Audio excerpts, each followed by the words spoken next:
Hi guys, Allison here, the Bored Housewife. Thank you so much for joining me for another week's episode of the Bored Housewife. As housewives, speaking of, our time is, mostly spent to catering others. So our kids, our spouses, they often come before us. And even though it's hard work, I would say most of us, enjoy doing this and are happy that we're here. However, there are harder moments, and during those harder moments, you may feel underappreciated or that your efforts go unnoticed. And I think those feelings are totally valid. It's not going to be 100% happy all the time. That's just not how life works, right? So, you're going to have moments when, even though you love taking care of your family, it's just not going to feel like it's enough, right? So I'm going to let you in on something. You are ultimately in control of how you feel. And I know that sounds really kind of strange because so often in this world, we're so reaction oriented. So it's like, oh, something happens to me and now my reaction towards it. And that's the initial underappreciated, unnoticed type feelings that you might have. I could totally, that's where those are valid.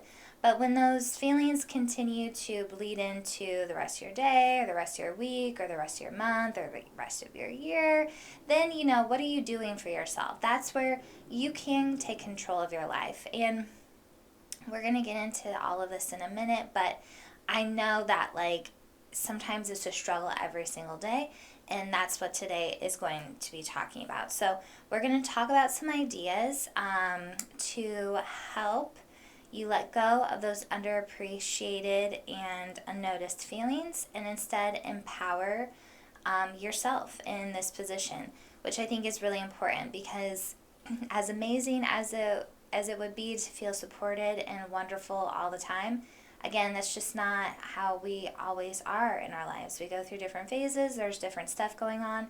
So what can you do to help yourself be your best version of yourself, I guess. So anyways, we're going to get into all of that in a minute. I wanted to quick say, if you are enjoying these episodes, please share with a friend. I would love to continue to build our Bored Housewife community. I think that would be super awesome. There is a link in the description that you can check out that will take you to my website and my social media accounts. I would love to build a presence there as well, so if you guys are on any of those accounts, that would be awesome. And I think that's about it. Share and like and comment. Yeah, and comment. I love hearing you guys comment and your feedback and was this helpful? Was this not helpful? All that fun stuff. Of course, in constructive way, right? Always open to constructive criticism. No meanness, but constructive criticism I'm always down for. So anyways, I am sipping on a white wine. So please grab your beverage of choice for whatever time of day that calls for. And cheers, guys. Let's have some fun.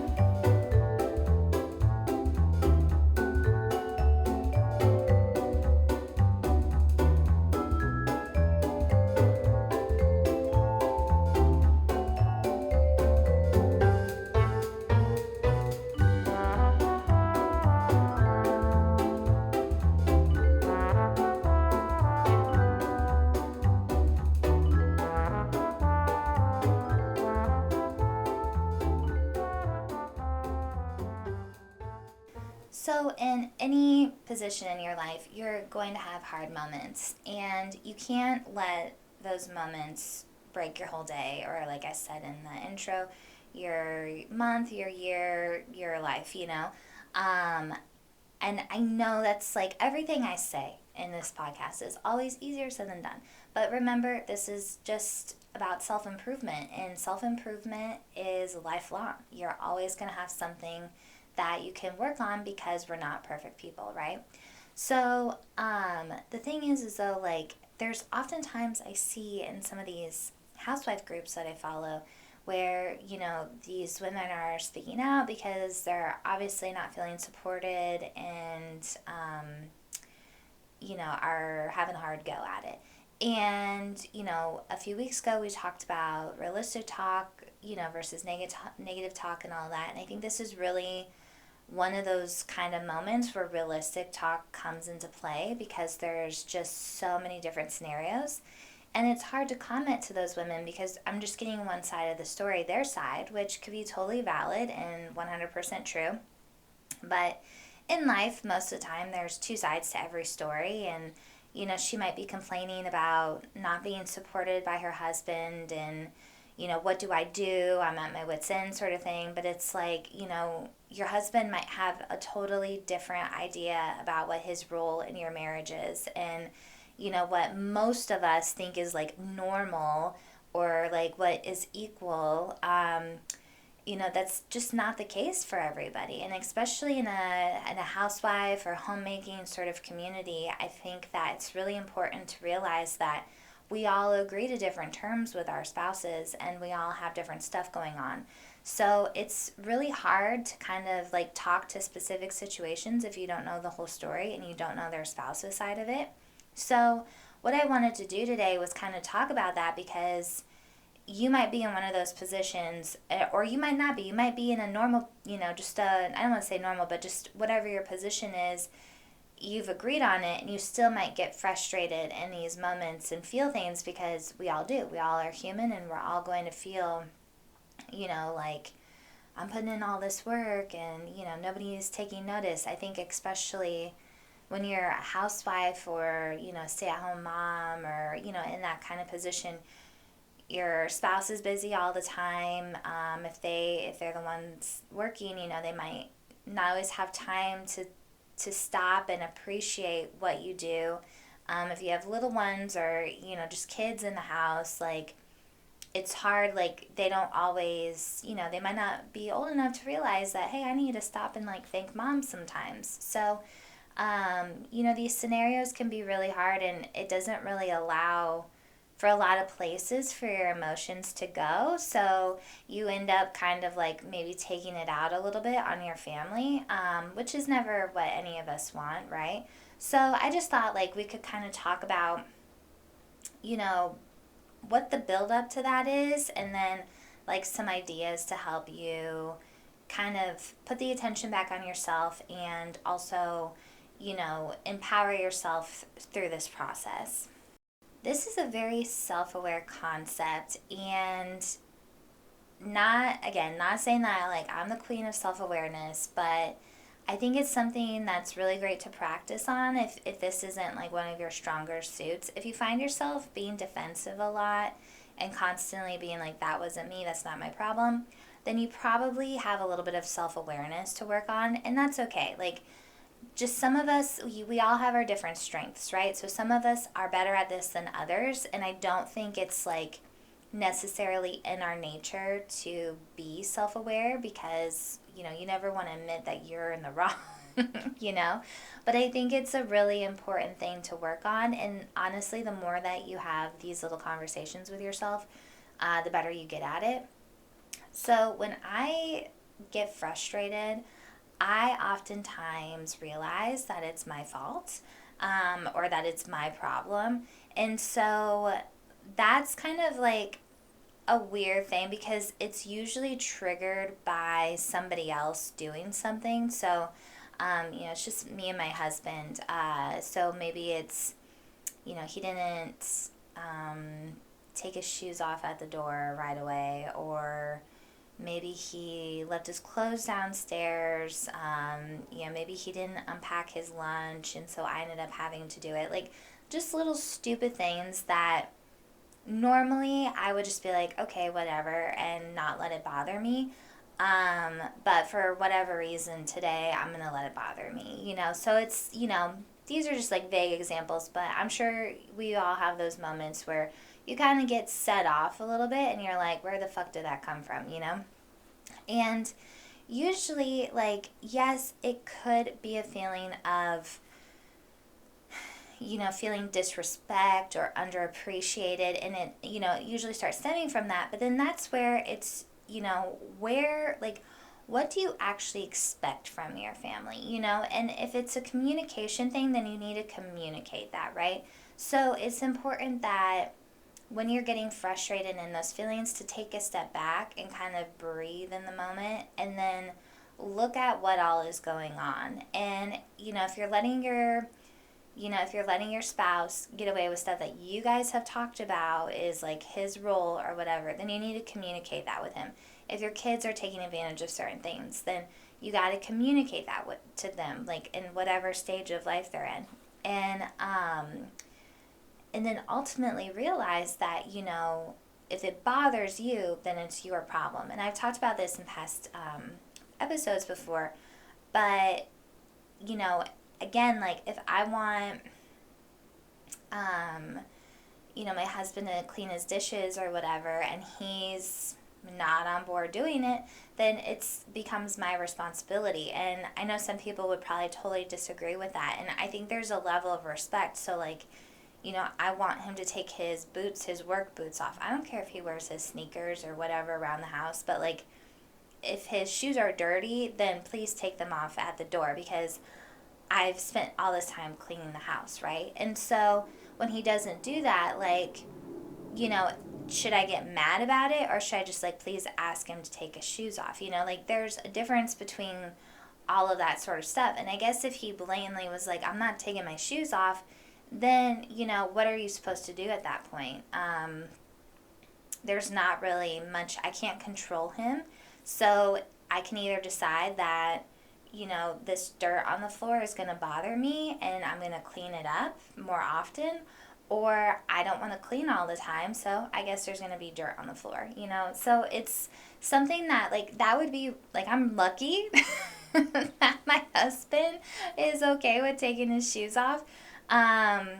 Because that would be a hard one for me. Like, I don't like I even for as clean as I keep my house, I still wear little slippers around because I hate my feet getting dirty. Like, I just do not like them getting dirty at all. So, like, if he was just blatantly like, no, I don't care if there's dirt on the floor, I'd probably be cleaning the floor all the time, is my guess. So I'm pretty lucky that he agrees to do that. But that's kind of an example, like, if it's your thing, yes, the respect would be nice, but, you decided to enter this situation with this person and you love them, right? So if you love them, you kind of got to take what they have. So I know that's like a really kind of tough pill to swallow, because it's really hard to be like, him not taking his shoes off, it sounds like it's his problem, right? But I'm the one that cares about it, so it actually becomes my problem, if that makes sense.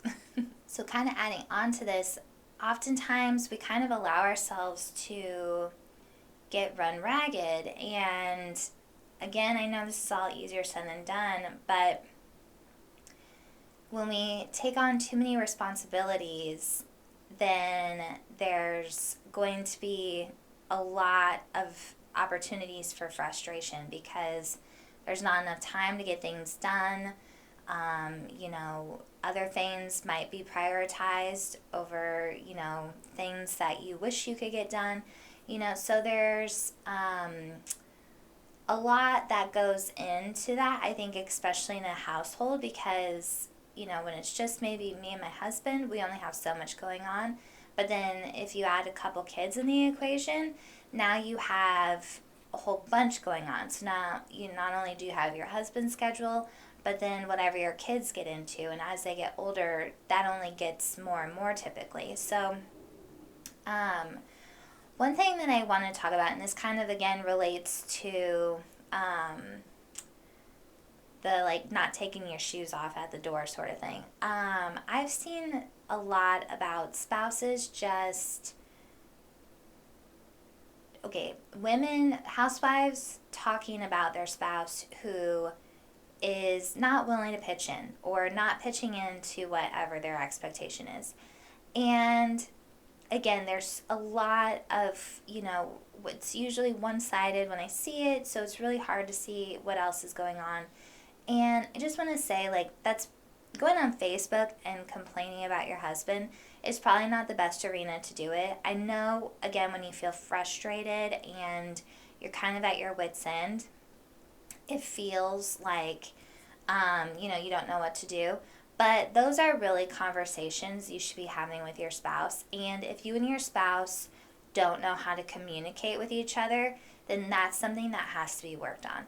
Whether you figure out how to work on it together, if you go to your, church, your pastor, your priest. A lot of times churches have some great, programs that you can work on your communication with, or going to see like a marriage counselor or a therapist. Communication is 100% key. And again, establishing boundaries, establishing expectations of what each other wants, especially when you bring kids into the scenario, is really important. So if you are in a scenario where you don't feel like you're being heard from your spouse, or that they're chipping in what they're supposed to, I can understand that would be so frustrating. But if there's love there, and, you enjoy being with this person overall, there's so much to a marriage that makes it what it is. So obviously, talking about this, I don't know what any of your scenarios are. I can just speak on what mine is, and there's just so many things that I'm personally willing to put aside because I love and enjoy being with my husband. But we also communicate really well. He's great in so many different ways. So it's hard because I can't imagine not being with a supportive spouse. That would be really hard for me. But we all make choices, and we all entered into this, union with this person. So now how are you going to make this work? And so you need to have realistic conversations with yourself. And I say that because I think it's, again, really easy to be like, it's everybody else's problem. But, I don't want to I do think that as a parent, you have an obligation. So just because you're a dad that goes to work and your mom who stays home, or vice versa, doesn't mean that you just necessarily get to sit at home and not have responsibilities. I personally don't agree with that. Everyone's house is different, so it's up to you guys. But, you've decided to have kids, so there's a level of responsibility there, right? But, realize that your spouse works all day, and you are the primary person for your child's care. So, or in my scenario, I'm the primary person to make dinner, to clean the house, to do all these more domestic things, right? So sometimes it can feel, we can get in our head about stuff, or we see things on social media or on any type of media, and we might start being like, yeah, I'm getting the shit end of the stick here. And it's like, well, we decided that I'm the one staying home. So even if it's 9 o'clock at night, and that's what's hard about being a housewife or a homemaker or a stay-at-home mom, is that you never necessarily get to clock out, right? So even if your spouse comes home, in whatever way they help, in whatever way you guys agree on, that's appreciated. But I think that sometimes, when it's just constant around the clock, never stopping, that's when those underappreciated, unnoticed feelings start creeping in. And those feelings are dangerous because it puts us in a bad mood. It makes us have bad attitudes about stuff.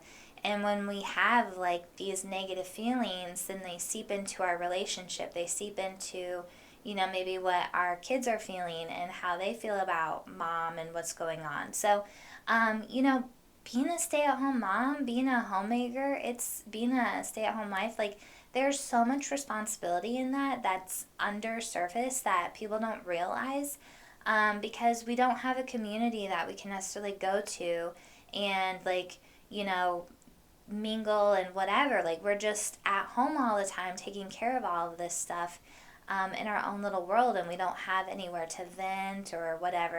And maybe you have like a mommy group or a good friend who you can vent to, but if you don't have that, then what do you do? You know, where does all of those feelings go? So have realistic conversations with yourself. Like, am I feeling this because I'm just feeling underappreciated, or is there an actual scenario here where like I need my spouse to step up?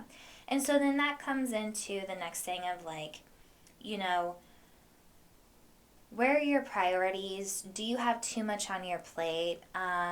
Is it a possibility? Like, again, with your spouse, if your spouse is like, hey, when I come home, I just want to sit and zone out, and, you know, I'll save my attention for you and the kids on the weekends. If that's like their thing, then be realistic with what you can accomplish. And I think this would be my one criticism to having a spouse that won't do anything. Some things are going to go to the side then, right? You're not going to have a perfect house. You're not going to have the perfect meal on the table every night. It's impossible to do everything and not have anybody else like chipping in. So, you know, explain that again, like have that conversation with your spouse. Like, okay, then what are you willing to let go to the wayside? If you don't want to do any of this stuff, then what don't you care about? Because I can't do it all sort of scenarios.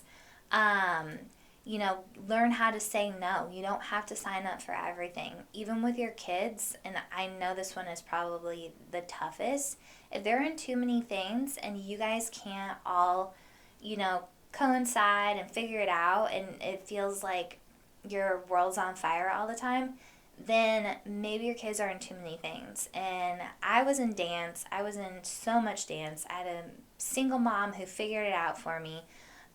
So, you know, but she enjoyed seeing me do that, and things fell to the wayside, or things, you know, fell on me having to chip in more around the house and stuff, because, you know, she's only one person, she's working, and I want to do all this stuff. Like, then, okay, like, where's the compromises here, you know? So, learn how to say no or ask for help. Like, okay, if we're going to do all of this, then I need help doing this. I'm only one person. I can only do so much.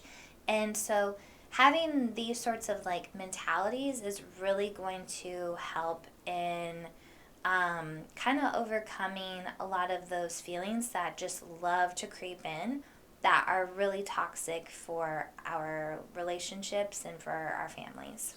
The last thing I want to talk about is, you know, in helping to overcome any of those kind of feelings that you might have, is doing something for you every day. And this really comes into play of empowering yourself, putting yourself in a good mood, and letting go of any sort of negative things. And this does not have to be something big. This can be the smallest little thing. So I wanted to share a few of the things that I do every day that just instantly puts me in a good mood. One thing that I do is I open the blinds. So I don't know what it is, just getting some natural light in, even if it's not a sunny day. It can be raining. I love like watching rain out a window. So for me, just opening the blinds and letting in some natural light, that makes me feel so much better. Then I also make time to work out and meditate.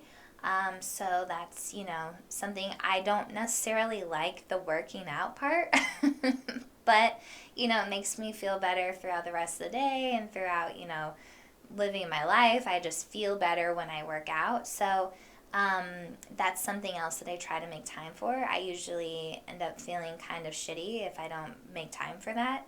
And then I try to make something really yummy for me for lunch. So as much as I love making nice dinners for my husband and I, there's something about just whatever I want for lunch and satisfying that, like, makes me feel really good. So I'll oftentimes, you know, maybe make something that isn't maybe his favorite, or even if it's just a sandwich or something, like I always try to be like, okay, what do I want for lunch today? Because putting that, giving that to myself, it, again, I have to eat, so I have to make time to eat something, right? That just always kind of puts me in a better mood. And then I have my chocolate in the evening. So I'm not like a huge sweets person, but I have this like I think it's Ghirardelli dark chocolate squares with caramel, and I put them in the freezer, and they're so good. But having one of those in the evening with like a glass of red wine, like just really gets me ready for a good night's sleep, and I'm just like, this is my little happy place. So it doesn't have to be huge, but when we are able to take a little bit of ownership in our lives, and I'm personally like a control freak, so I'm always like trying to let all of that go, but the only thing I can control is how I feel and how I spend my time and all of that, right?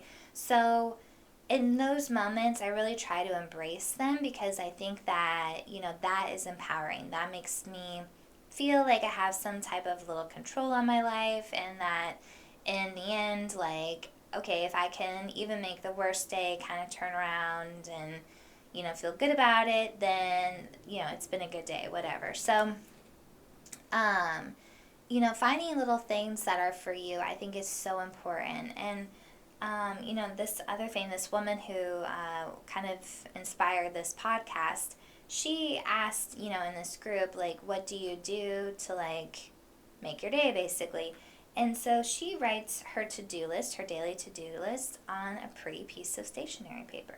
And that is what kind of sets the day for her. So I thought that was really kind of neat. Like, I mean, it can seriously be anything, that you do, and it can be the smallest thing, and it can be something that you're going to do anyways. Like I said, like, I have to make lunch for myself. Like, why not make something that I really want to eat? So it doesn't have to be huge. It just has to be yours.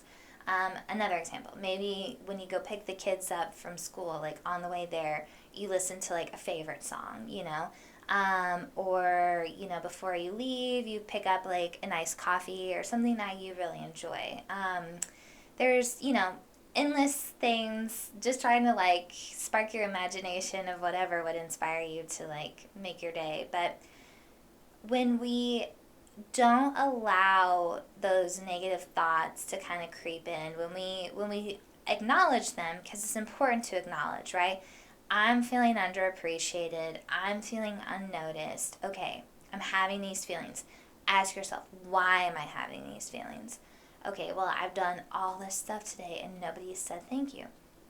Okay, sometimes people aren't going to say thank you. And this could even, fit into scenario of a job, You could work so hard and your boss never acknowledges it. And there's nothing you can do about that. You can go to your boss and say, hey, I do all this work and I just don't feel like you ever acknowledge me. And they might be like, okay, great, have a nice day. Like, I don't pay you to feel acknowledged. I pay you to get your work done, right? So, unfortunately, because it's like we work in our homes and these are our family, our relationships, when you have those feelings, it feels so personal. But if if you can take it in a job scenario, I mean, if your job did, if your boss did that in a job, I mean, that would feel shitty, you would take it personally. But it's not meant to be personal, right? You're there to do a job. And so I think sometimes, as housewives, we are here to do a job, and our family leans on us in that way. So you just can't always expect everybody to be appreciative and, go out of their way to say nice things. It would be awesome if they did that, but that's just not how people are all the time. So, when those times are about and you're feeling a little down on yourself, how do you got to keep your spirits up, because if you allow all of that to seep in, then it's only going to get worse. Then it's going to start to you're going to have fights with your spouse. You're going to be having little bickering arguments with your kids, and it's like, this is not necessary. You're going to end up fighting with some random person on the street because, they bumped into you and like, fuck you. Like, don't you know I'm having a bad day? So, like, when we allow all this to kind of come into our life, it's very toxic and it starts to spread out into everything that we do. So, and then we stop, enjoying things. We stop, you go out to eat and everything's wrong when you go out to eat, So, I just hope this is kind of helpful. I know sometimes I feel like I don't often feel underappreciated, but it's just my husband is really good about saying thank you and noticing things around the house, which I am very thankful for. But that doesn't mean that, every once in a while a negative feeling creeps in, and I just try really hard to kind of keep those at bay and, realize, like, even with all the stuff that I do and, like, his appreciation, like, he still, isn't here seeing everything that I do. And so, how do you build yourself up? Like, how do you keep yourself in a good mindset, feeling good about your position, and, not allowing those negative feelings to kind of make you bitter and mean, I guess. So I hope thinking about this has, empowered you and made you feel a little bit more confident. I know that, it's hard when you're feeling a little underappreciated or whatever, but you are appreciated. I'm sure if you took a week vacation with your girlfriends, your family would notice. And they'd be like, when are you coming back, please? So it's a hard one, but just know that the power lies within you. So however you're feeling, however you're approaching your day, it's up to you. And I know it's a hard concept to grasp because, like I said earlier, it's a lot easier to blame your husband for not taking his shoes off at the door. But he doesn't care about a dirty floor. So if you do, then it becomes your problem. So the best you can do is try to communicate and all of that. But when that is not working and they don't care, then the next best thing is to just find it within yourself and decide what you're willing to put up with, and then go from there. So anyways, I hope this was very helpful for you guys today. Please subscribe, comment, share. Again, share with a friend if you're enjoying these episodes. Check out my social media. Check out my website. I haven't posted a blog in a while, but I hope to soonish. We'll see. It's hard to post a blog. Talking about getting, like, run ragged. Like, I have all these great ideas, and then when it comes to execution, like, I just don't prioritize my time right. So, something I'm working on and, like, would really love to figure out. So, when I do, I'll let you know. I don't think I'll ever figure it out. No, I'm kidding. I'm going to figure it out. It's my mission to figure it out. But anyways, thank you guys so much for joining me for another week's episode. And cheers. I'll see you soon. Bye.